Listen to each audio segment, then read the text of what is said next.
మాట్లాడుకోనియరా? ఇంత చిల్లర పని చేసినప్పుడు నోటీస్ ఇవ్వకపోతే ఏం చేస్తారయ్యా?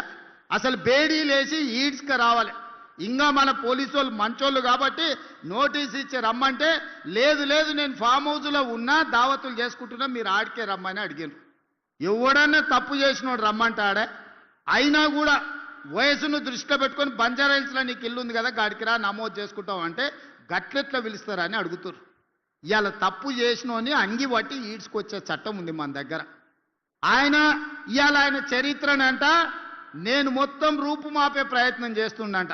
హరీష్ రావు గారు మీ మామ దొంగ పాస్పోర్ట్ల చరిత్ర నేను తూడిపినా పోతదా? నీ పక్కలుండే ఆర్ఎస్ ప్రవీణ్ కుమారే చెప్పిండు చంద్రశేఖరరావు మీద దొంగ నోట్ల కేసు చిక్కడపల్లి పోలీస్ స్టేషన్లు ఉందని. ఆనాడు ఎవరో ఒక నాయకుడు ఆయన ఎంబడి ఉండేట ఆయన దొంగ నోట్లలో దొరికితే చంద్రశేఖరరావు కూడా అందులోనే ముద్దాయి అని నేనలే ఆర్ఎస్ ప్రవీణ్ కుమార్ అన్నాడు.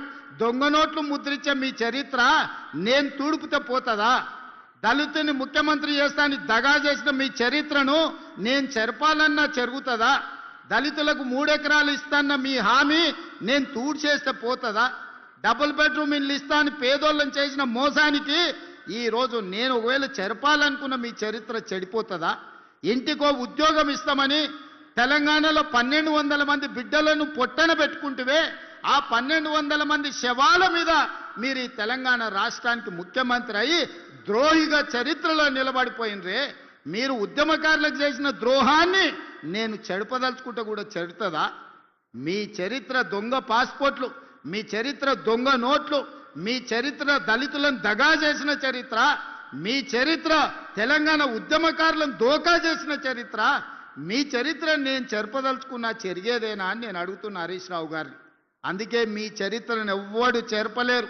శాశ్వతంగా తెలంగాణ ద్రోహిగా పాపాల భైరవుడుగా తెలంగాణ ఉన్నంతకాలం చంద్రశేఖరరావు పాపాల భైరవుడు అని తెలంగాణ చరిత్రలో ఉంటుంది హరీష్ రావు గారు.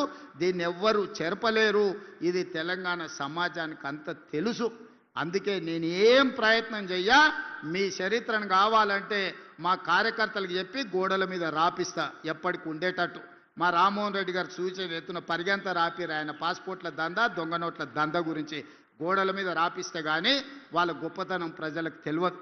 ఏదేమైనా స్క్రీన్ మీద మా అక్కలు ఉన్నారు. మా అక్కలను ఒకటే మాట అడగదలుచుకున్నా. ఆ ఎల్ల బతుకమ్మ చీరలు మీకు ఇచ్చిర్రు, ఎన్నడన్నా కట్టుకున్నారా అక్క? తలుపు మూసన్న కట్టుకునే పరిస్థితి ఉండేనా? బతుకమ్మ చీర ఇయ్యాలి, తీసుకుపోయి పిట్టల్ని బెదిరియడానికి బాయికాడ కట్టేయాలి. అవునా?